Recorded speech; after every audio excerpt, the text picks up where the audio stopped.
I have had some pretty great managers in my time, but let me kind of play a trick on you and just ignore your question entirely and tell you my least favorite manager and why that was so powerful for me.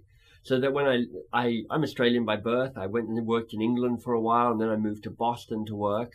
And I had a boss at Boston who honestly, we were not a good fit. And I was extremely frustrated in working with him, and I would be filled with this inner rage at this person who was this kind of power-hungry, megalomaniac, attention-seeking, money-grubbing Napoleon. And it was like, and I would have these mock conversations in my own head about how I would debate him and crush him and prove my moral righteousness and how he was a bad person and how I was a good person.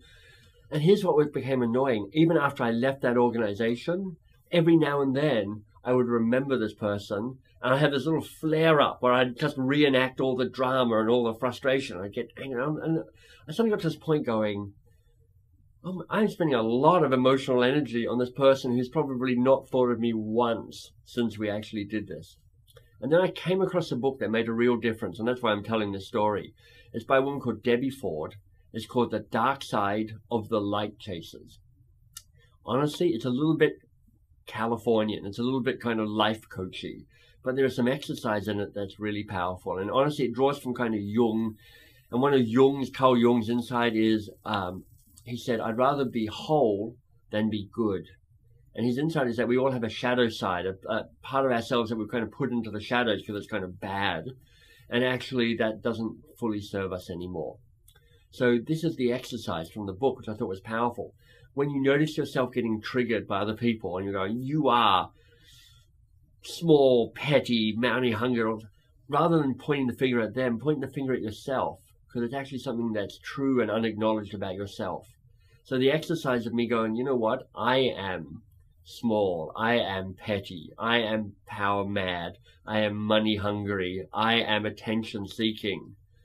As soon as I said that, I can feel it now actually, I could feel the truth of those statements. Now, they're not the whole truth about me at all, and I know that those are characteristics that I would say are under control. They don't kind of leak out and make me behave in a way I don't want to. But it was a moment of real kind of growth for me and allowed me to show up as a better version of myself more easily and be less triggered by other people. So I have a lot to thank this person for, even though he kind of drove me crazy at the time. What he did is open a door for a degree of self-awareness and kind of a more holistic sense of who I am, which allows me to be a better version of myself more often.